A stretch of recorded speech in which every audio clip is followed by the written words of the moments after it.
الله الرحمن الرحيم نحمده ونصلي على رسوله الكريم أما بعد ولله على الناس حج البيت من استطاع إليه سبيلا ومن كفر فإن الله غني عن العالمين. اس سے پہلے کا محاضرہ جو آپ حضرات کے سامنے پیش کیا گیا ہے حج کی اہمیت اور فضیلت، اکابر اور اسلاف کا حج کرنے کا شوق، بار بار کعبۃ اللہ کو دیکھنے کا شوق، اور ذی الحج کا موقع آتا تو اکابر اگر سفر ہوا ہوتا تو اس کو یاد کر کر روتے. اور بعض بزرگان دین کے بارے میں یہ بات ملتی ہے کہ وہ مدینے کے بارے میں، مکے کے بارے میں، وہاں کی مقدس سرزمین کے بارے میں خاص کر تذکرہ کیا کرتے تھے. اسی طرح سے جن کو موقع نہیں ملا وہ تمنائیں اور دعائیں کیا کرتے کہ اے اللہ کعبۃ اللہ کا دیدار کرا دیں. تو یہ واقعات آپ حضرات کے سامنے گزشتہ واقعات کی روشنی میں، احادیث کی روشنی میں بہت ساری چیزیں بتائی گئی تھی، جن میں یہ بات بتائی گئی تھی کہ حج میں جہاد کی شان ہے. حج تمام گناہوں کو دھو دیتا ہے. حج گناہوں کے لیے کفارہ ہے. یعنی جو آدمی حج کرتا ہے وہ ایسا ہو جاتا ہے گویا کہ آج ہی اس دنیا میں آیا ہے اور پیدا ہوا ہے. حج کے بارے میں لکھا ہے کہ حج سے فقر و فاقے کا خاتمہ ہوتا ہے. عبداللہ بن مسعود رضی اللہ عنہ سے روایت ہے کہ نبی اکرم صلی اللہ علیہ وسلم نے ارشاد فرمایا حج و عمرہ پے در پہ کیا کرو، کیونکہ فقر اور گناہوں کو اس طرح سے دور کر دیتا ہے جس طرح سے لوہے کو اس کا میل کچیل بھٹی میں ڈالنے سے دور کر دیتا ہے. اسی طرح سے فرمایا گیا کہ حجاج اللہ تعالیٰ کی ضمانت میں ہے. ایک حدیث شریف میں بات ملتی ہے کہ حجاج کے لیے خوشخبری ہے کہ وہ اللہ کی حفاظت میں ہوتے ہیں. حج کے مبارک سفر میں جسے اللہ کی معیت اور حفاظت و ضمانت حاصل ہوتی ہے. حضرت ابو ہریرہ رضی اللہ عنہ سے روایت ہے کہ اللہ کے رسول صلی اللہ علیہ وسلم نے ارشاد فرمایا 3 شخص اللہ تعالیٰ کی حفاظت میں ہوتے ہیں. ایک وہ شخص جو اللہ تعالیٰ کی مساجد میں سے کسی مسجد کے لیے نکلے، دوسرے جو اللہ کے راستے میں جہاد کے لیے نکلے، تیسرے جو شخص حج کے لیے نکلے یہ اللہ تعالیٰ کی حفاظت میں ہوتے ہیں. تو اس لیے حج کا شوق ہونا، اللہ کے گھر کا دیدار کرنا، گناہوں کے ختم ہونے کے لیے کوششیں کرنا اور اللہ کے مہمان بننا. حجاج اللہ کے مہمان ہوتے ہیں. حج کی وجہ سے آدمی مستجاب دعا بنتا ہے. یعنی اس لیے اکابر کہتے ہیں کہ جب تم حج کو جاؤ تو کعبۃ اللہ کو دیکھو تو یہ دعا کرو کہ اے اللہ مجھے مستجاب دعا بنا دے. یعنی آدمی جب یہ دعا کر لے گا جس کا مطلب یہ ہے کہ اے اللہ میں جو بھی دعا کروں اس وہ قبول ہو جائے، تو آدمی مستجاب دعا بن جاتا ہے. قدم قدم پر نیکیاں اور سفر حج میں موت آ جانے پر اس کو جنت کی بشارت ملتی ہے. تو اس لیے یہ چند چیزیں آپ حضرات کے سامنے گزشتہ کے محاضرے میں بیان کیے گئے تھے تفصیلات کے ساتھ، واقعات کی روشنی میں. اب اس بار حج کے کچھ ارکان اور شرائط کتابوں کی، قرآن و حدیث کی روشنی میں ذکر کرنے کا ہے. پہلا یہ کہ اسلام کے ارکان میں سے ایک حج ہے، اور حج ہر ناقص پر فرض نہیں ہے. حج کے لیے ضروری ہے کہ وہ مسلمان ہو، غیر مسلم پر، کافر پر ضروری نہیں ہے. اس کا بالغ ہونا ضروری ہے، عاقل ہونا ضروری ہے، آزاد ہونا ضروری ہے. اور اسی طرح سے سفر کے لیے گاڑی کا انتظام ہونا. پہلے زمانے میں اونٹ کا نظم تھا، پہلے زمانے میں کسی اور چیز کا لکڑی کے ذریعے سے اگر ہوتا تھا تو اس چیز کا نظم ہونا ضروری ہے. اس زمانے میں جہاز کے ذریعے سے ہو یا اسی طرح کشتی کے ذریعے سے ہو، اس کا بسہولت میسر ہو جانا بھی ضروری ہے، اور اسی طرح حج کا وقت ہونا بھی ضروری ہے۔ الحج اشہر معلومات، اس کے جو متعین مہینے ہیں اور جو متعین دن ہیں، جو متعین ارکان ہیں، وہ آدمی سیکھ لے پہلے۔ وہ مسائل بھی آپ حضرات کے سامنے بتائے جائیں گے۔ آدمی کا تندرست ہونا بھی ضروری ہے کہ آدمی تندرست ہو، حج کے ارکان کو ادا کرنے والا ہو۔ بہت سارے لوگ بڑھاپے میں جانتے ہیں، حالانکہ حج ایسا ہے جو جوانی میں کرنے کا ہے۔ آدمی کا صحت مند ہونا، بیماریوں میں جاتے ہیں تو ہو جاتا ہے، ایسا نہیں کہ بھی نہیں ہوتا ہے، لیکن اگر صحت مند کی علامت میں جائے گا تو ایک ایک رکن، ایک ایک شرط اور ایک ایک سنت اچھی طرح سے ادا کرنے والا بن جائے گا۔ اسی طرح سے راستے کا پرامن ہونا بھی ضروری ہے، یعنی جان و مال کا خطرہ نہ ہو۔ اس لیے کرونا کے زمانے میں جب کعبۃ اللہ پہ بھی اور مکۃ المکرمہ اور مدینہ منورہ میں حج کی اجازت نہیں دی گئی تو علماء نے اسی چیز کو بیان کیا کہ وہاں بیماری کا خطرہ ہے، لہذا روک دینے میں کوئی حرج نہیں ہے۔ اگر عورت ہے تو محرم ہونا ضروری ہے، عورت ہے تو محرم ہونا ضروری ہے، یا اس کا شوہر ہونا۔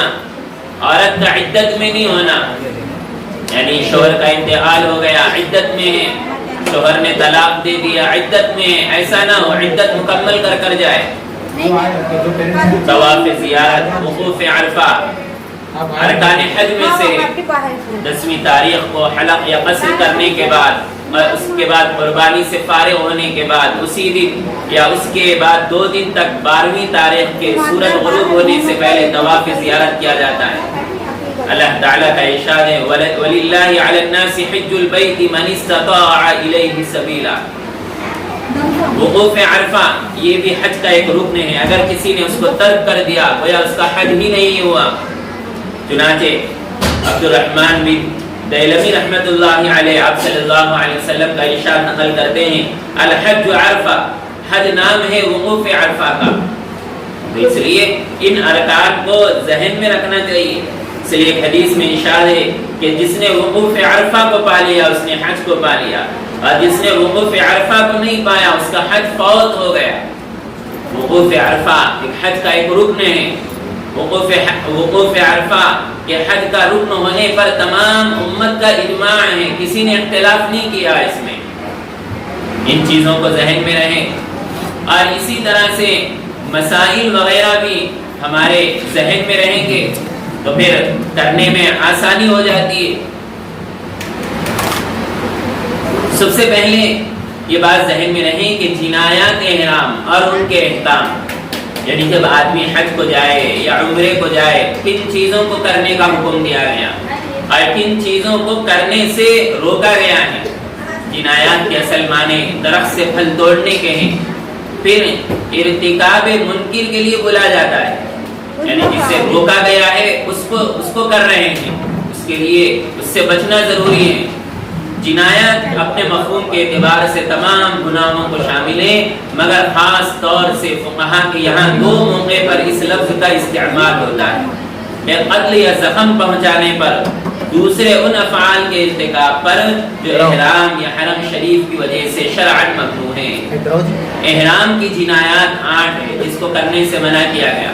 نمبر 1 خوشبو کا استعمال کرنا، نمبر 2 سلا ہوا کپڑا پہننا، نمبر 3 سر اور چہرہ ڈھانکنا، نمبر 4 بالوں کو مونڈنا یا کتروانا، اسی طرح جوں وغیرہ کو بدن سے جدا کرنا، نمبر 5 ناخون تراشنا، نمبر 6 جماع یا بیوی سے اس طرح سے قریب ہونا، واجبات حج میں سے کسی واجب کو چھوڑنا، خشکی کے جانوروں کا شکار کرنا یا شکار کرنے والوں کی مدد کرنا۔ حرم کی جنایتیں یہ ہیں کہ حرم کے جانوروں کا شکار کرنا، حرم کے پیڑ پودوں کا کاٹنا، یہ تمام چیزوں سے منع کیا گیا ہے۔ آدمی عمرے کو جائے تو پہلے مسائل سے واقف ہو، آدمی گولی کھاتا ہے تو پہلے ڈاکٹر کو پوچھتا ہے۔ اسی طرح حج جیسا عظیم المرتبت اور ایک بڑا رکن اس کو معلوم کیے بغیر جا رہا ہے، مسائل کو معلوم کیے بغیر جا رہا ہے، اتنا وقت لگاتا ہے، اتنے پیسے لگاتا ہے، اگر اللہ کے پاس وہ قابل قبول نہیں ہوا تو اس کا وقت لگانا اور اسی طرح اس کا پیسہ خرچ کرنا بیکار اور ضائع ہو جائے گا۔ اور پیسے تو لگایا اور حج کو اور وقت بھی نکالا، لیکن جن چیزوں کو کرنے کا حکم دیا ہے ان چیزوں کو کر نہیں رہا ہے، جن چیزوں سے بچنے کا حکم دیا گیا ہے ان سے بچ نہیں رہا ہے، تو اس لیے ہم ان چیزوں سے بچے۔ ایک بات ذہن میں رہے کہ اگر یہ چیزیں کرنے سے ہوتا کیا ہے، دم لازم آئے گا۔ دم کسے کہتے ہیں؟ دم کہتے ہیں کہ بکرا، دمبا یا بڑے جانور کا 7واں حصہ، اور صدقے سے عام طور پر صدقۃ الفطر کے مقدار جو واجب ہوتی ہے دم لازم آتا ہے، یعنی ایک بکرا آپ کو قربانی کرنا پڑے گا، ایک بکرا آپ کو اس گناہ کی وجہ سے آپ کو دینا پڑے گا۔ کفارہ جسے کہتے ہیں، جیسا روزے کو توڑنے کا ایک کفارہ ہے، نماز کو توڑ دیے تو پھر دوبارہ اس کو پڑھنا ہے، اعتکاف کا کفارہ ہے کہ بھی دوبارہ کرو۔ اور ان میں سے کوئی عام چیز کر لیتے ہیں، خوشبو لگا لیتے ہیں، سلا ہوا کپڑا پہن لیتے ہیں، یا وہاں کوئی شکار کر لیتے ہیں، یا بیوی کے قریب چلے جاتے ہیں، تو وہاں پر بھی آپ کو دم لازم آئے گا۔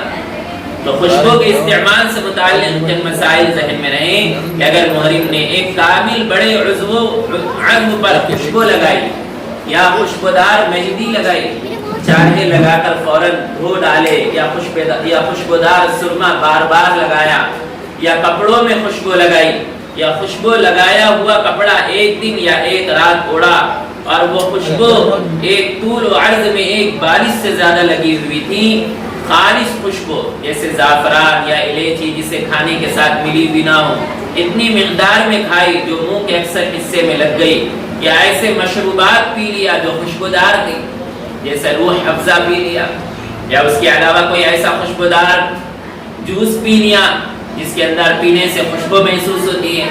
آج بہت سارے ایسے عطر بھی آئے ہیں یا ایسے خوشبودار چیزیں بھی آئی ہیں کہ اس کو منہ میں مارا جاتا ہے تاکہ بات کرنے میں خوشبو محسوس ہو، تو اگر وہ کر لیا ہے تو فرمایا جاتا ہے کہ اس پر ایک دم واجب ہوگا۔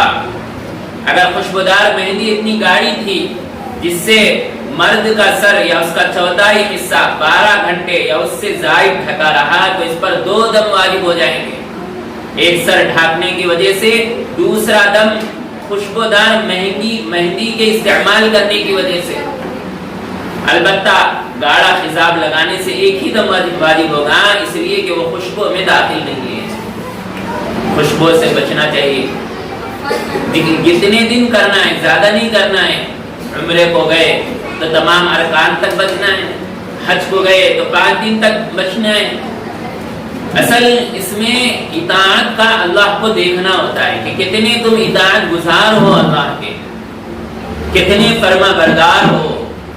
کعبۃ اللہ میں بھی آ کر اپنی انانیت کو چھوڑے ہیں یا نہیں چھوڑے ہیں؟ کعبۃ اللہ کو بھی آ کر اللہ کی اطاعت میں آنا چاہتے ہیں یا نہیں چاہتے ہیں؟ کعبۃ اللہ کو بھی آ کر اللہ نے جن چیزوں سے بچنے کا حکم دیا گیا ہے، اگرچہ کہ تمہارے خلاف طبیعت ہو، اس کے حکم کو بجا لانا چاہتے ہیں یا نہیں چاہتے ہیں؟ اس لیے خوشبو کے استعمال سے ہم بچیں۔ سلے ہوئے کپڑے پہننے کے مسائل، اگر اس نے حج کا ارادہ کیا اور اس نے احرام نہیں پہنا بلکہ سلے ہوئے کپڑے پہنا ہے، 12 گھنٹے یا اس سے زائد سلا ہوا ایسا کپڑا پہنا جو پورے بدن یا کسی عضو کا احاطہ کر لے، اور اس کپڑے کو معمول اور عادت کے مطابق استعمال کیا جاتا ہے تو ایک دم واجب ہوگا، ایک دم واجب ہوگا، ایک بکرا واجب ہوگا، خواہ وہ بھولے سے پہنا ہو یا زبردستی پہنا دیا گیا ہو۔ اگر ایک عزم نہیں ہے، مثال کے طور پر یہاں سے یہاں تک ایک عزم شمار ہوتا ہے، آدھا پہنا اس نے تو فرمایا دم تو واجب نہیں ہوتا لیکن کچھ نہ کچھ صدقہ کرنا چاہیے، بلکہ واجب کا حکم لکھا ہے۔ اور اگر 1 گھنٹے سے کم پہنا ہے تو ایک مٹھی گھیوں یا اس کی قیمت دے دیا کرے۔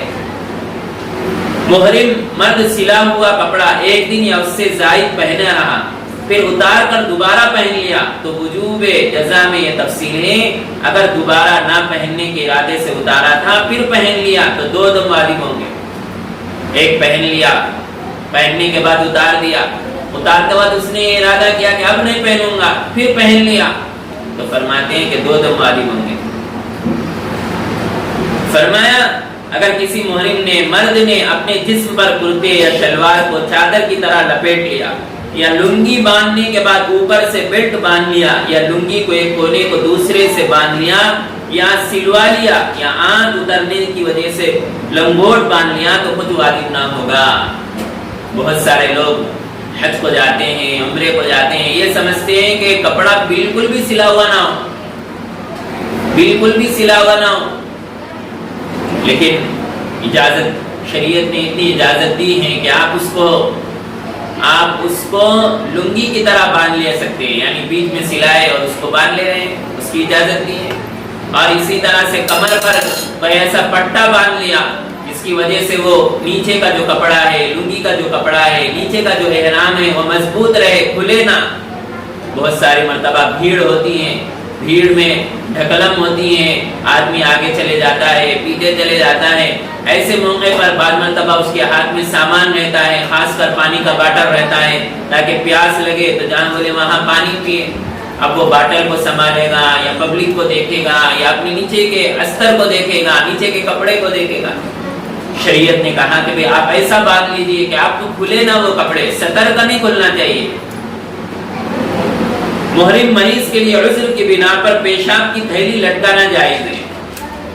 اگر کوئی ایسا محرم ہے، احرام میں ہے کہ پیشاب کے قطرے اس کے لیے جاتے رہتے ہیں، پیشاب کی تھیلی اس نے لٹکا دی ہے تو جائز ہے، لیکن تھیلی میں پیشاب رہتے ہوئے مسجد میں جانے سے احتیاط کریں، اور زیادہ تر قیام گاہ پر نماز ادا کریں، اور جب طواف کے لیے مسجد حرام میں جائے تو تھیلی کو اولا صاف کر لے، پھر مسجد میں داخل ہو۔ اس مقدس سرزمین پر جا رہے ہو جس کو ہر نبی وہاں پر آ کر انہوں نے عبادت کی، ابراہیم علیہ السلام نے وہاں پر بنایا، اس کو تعمیر کی، اور نبی اکرم صلی اللہ علیہ وسلم اس سرزمین پر اپنے قدم مبارک رکھے، وہاں پر انہوں نے عبادت کی، اور وہاں سے جب جا رہے تھے تو آپ کی آنکھوں سے جاری ہوئے، آنسو جاری ہوئے، اور آپ وہاں پر عذر کی ہی بنا پر پیشاب کی تھیلی ہیں، ڈاکٹروں نے کہا تو کہا جاتا ہے کہ آپ اس کو کیا کیجئے، جب وہاں پر جا رہے ہیں تو اس کو نکال لیجئے، دھو لیجئے، پھر اس کو لگا لیجئے۔ اسی طرح سے یہ بات بھی ذہن میں رہے کہ سر یا چہرہ ڈھانکنے کے مسائل، مرد کے لیے تو چہرہ کھلا رہنا ہے، عورت کے لیے کیا حکم ہے، یا پورے مسائل یہ ہے کہ محرم اگر اپنا سر یا چہرہ 12 گھنٹے تک کسی ایسی چیز سے ڈھانکے رہیں جس سے عموماً چہرے کا ڈھانکنے کا کام لیا جاتا ہے، مثلا ٹوپی یا پگڑی یا نقاب جو چہرے سے لگا ہوا ہو، یا ماسک جو جراثیم سے بچنے کے لیے پہنا جاتا ہے، اس سے چوتھائی سر یا چہرہ ڈھک جائے تو دم واجب ہوگا، اور اگر چوتھائی چہرے سے کم ڈھکا رہا یا 12 گھنٹے سے کم لگایا رکھا تو صدقہ فطر واجب ہوگا۔ کرونا کے زمانے میں اب سے پہلے کوئی ایسی چیز جس کے ذریعے سے چوتھائی حصہ ڈھک رہا ہو، اس کی اجازت نہیں ہے۔ محرم کے لیے اپنے دونوں کانوں اور ٹھوٹی کے نیچے داڑھی کے ڈھانکنے تک اور سوتے ہوئے ہاتھ سے چہرہ ڈھانکنے میں کوئی حرج نہیں ہے۔ اسی طرح اگر وہ اپنا سر یا چہرے کو کسی ایسی چیز سے ڈھانکے جس سے عموماً سر ڈھانکنے کا کام نہیں لیا جاتا، جیسے چھتری لے رہے ہیں دھوپ سے بچنے کے لیے، اس سے کچھ نہیں ہوتا ہے، لکڑی، لوہا، پیتل وغیرہ کوئی جو تو اس سے کچھ واجب نہیں ہوگا، چاہے اس کو ڈھانکنے سے سردی یا گرمی سے بچانا ہی مقصود کیوں نہ ہو، خالی ایسے ہی کر رہے ہیں تو بھی اجازت دی گئی ہے۔ بال کاٹنے کے مسائل ذہن میں رہیں، اگر محرم حلال ہونے سے قبل ہی سر یا داڑھی کے چوتھائی بال منڈوائے یا کترائے، یا بغل، زیر ناف اور گردن کے سب بال صاف کر دے، یا داغ توڑ دیے، اس پر دم واجب ہوگا۔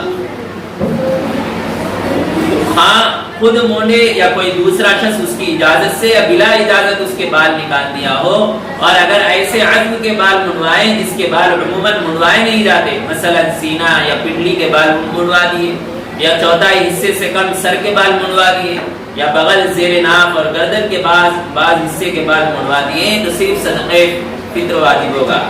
صرف صدقہ واجب ہوگا۔ اسی طرح سے جس شخص کو بدن سے بال جھڑنے کا مرض ہو، خود بخود گر رہے ہیں حالت احرام میں، اس کے بال جھڑنے سے کوئی چیز واجب نہیں ہوگی، اس لیے کہ وہ خود نہیں نکال رہا ہے۔ ہماری شریعت اتنی آسان ہے کہ آدمی اگر اس پر عمل کرنا چاہے تو اس کو ایسا محسوس ہوگا کہ ہماری شریعت الدین سہل لا یکلف اللہ نفسا الا وسعها۔ ناخن کاٹنے سے متعلق اگر کوئی احرام والا محرم ایک ہی مجلس میں اپنے دونوں ہاتھ اور پیروں کے ناخن کاٹے یا ایک ہی ہاتھ یا پیر کے مکمل ناخن کاٹے تو اس پر دونوں صورتوں میں ایک دم واجب ہوگا۔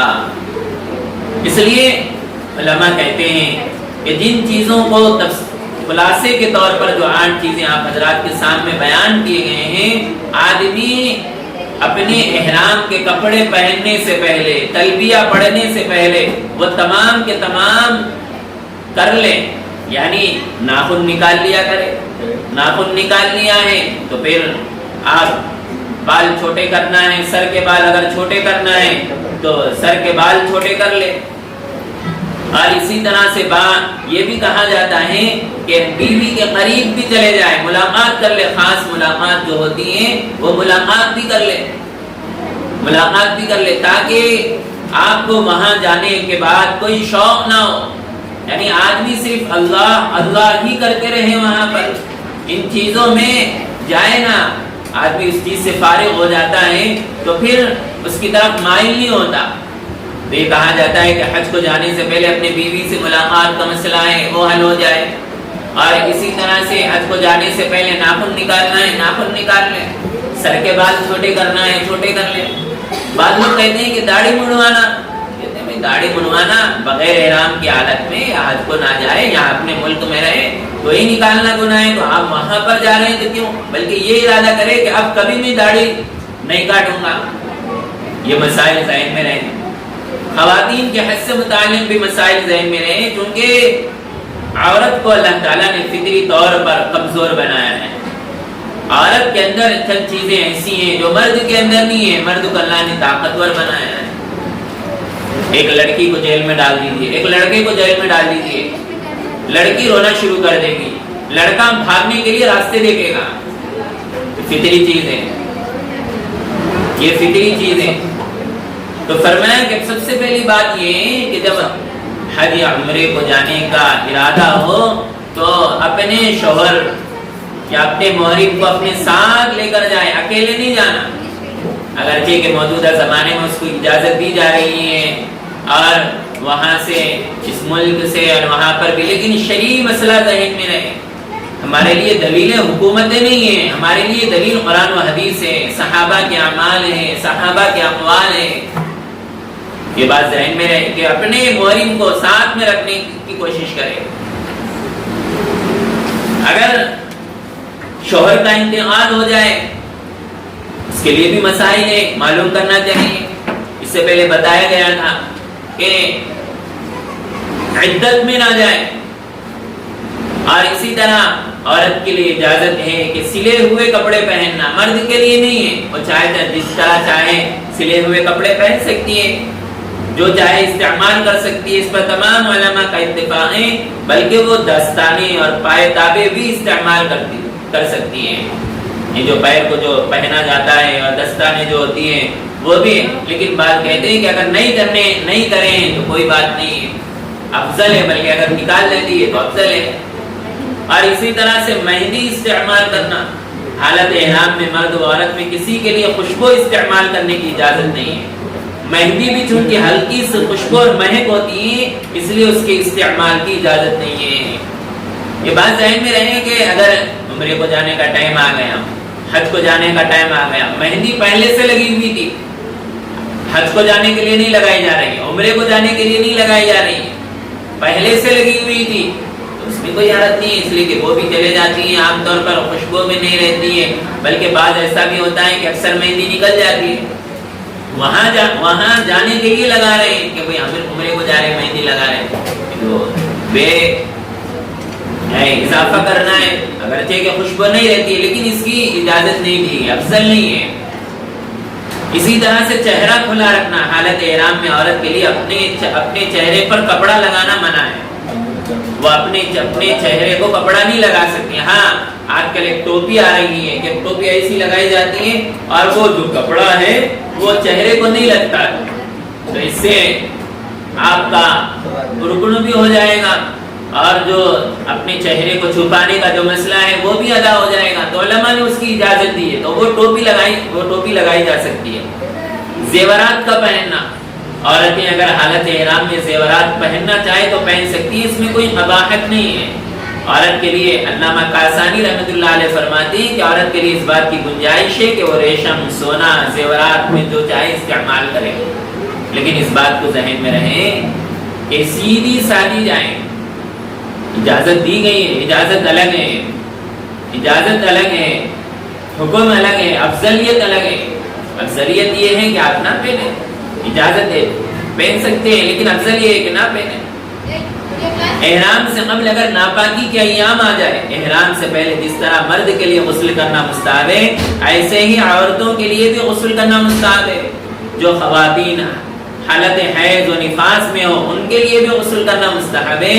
لہذا ہندوستان یا دیگر ممالک سے جو خواتین حج یا عمرے کے سفر کا ارادہ رکھتی ہو، عین روانگی سے قبل اگر ناپاکی کے ایام شروع ہو جاتے ہیں تو وہ اسی حالت میں غسل کر کے احرام باندھ لے اور سفر شروع کر دے، اور پھر پاک ہونے کے بعد عمرہ و حج کا طواف کرے۔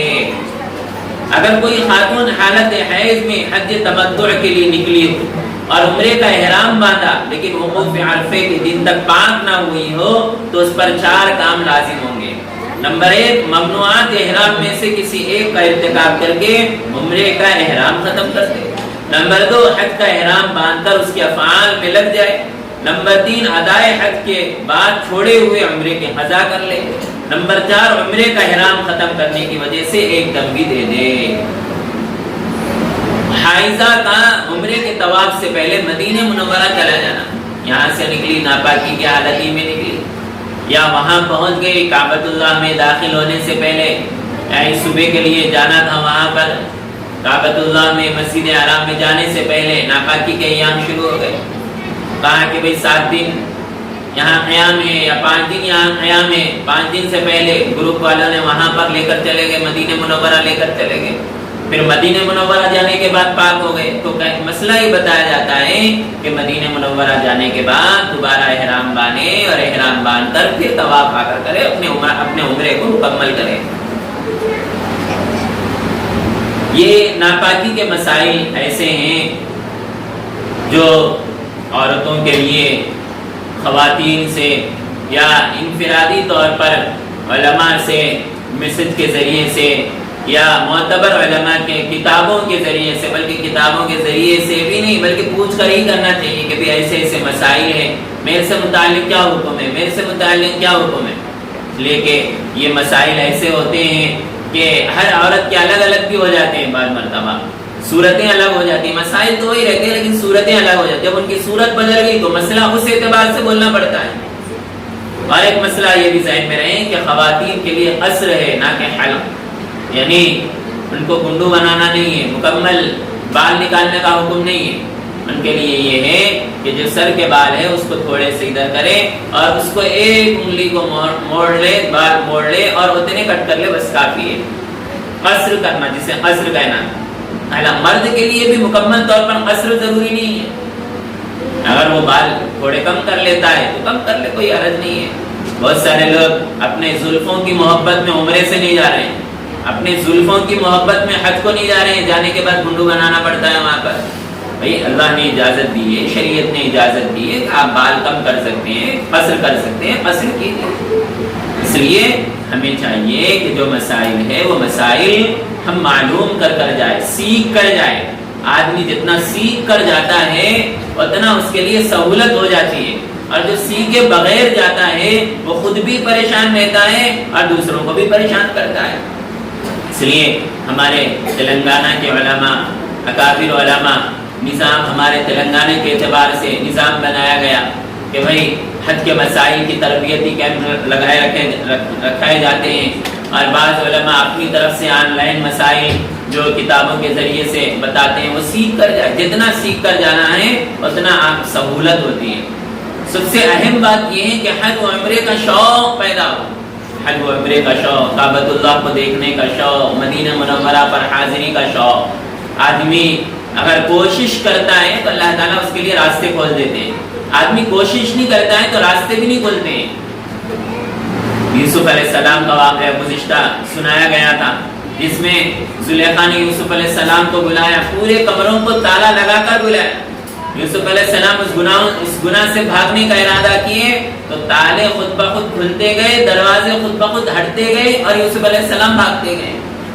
آدمی ناجائز راستے سے اپنی نظر کو ہٹا کے جائز کی طرف کر لے، تمنائیں جائز رکھیں گے تو فیصلے بھی جائز ہوں گے، تمنائیں ناجائز رکھیں گے تو فیصلے بھی ناجائز ہوں گے۔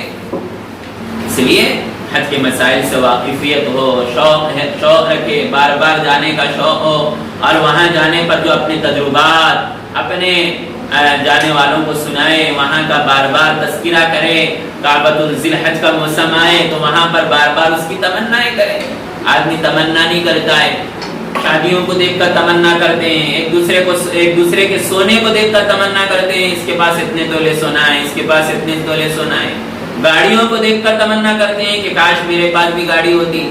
ذاتی گھروں کو دیکھ کر تمنا کرتے ہیں کہ بھئی میرا بھی گھر اتنا ذاتی ہوتا، اتنا بڑا ہوتا۔ کثرت اولاد کو دیکھ کر تمنا کرتے ہیں کہ میری بھی اتنی اولاد ہوتی۔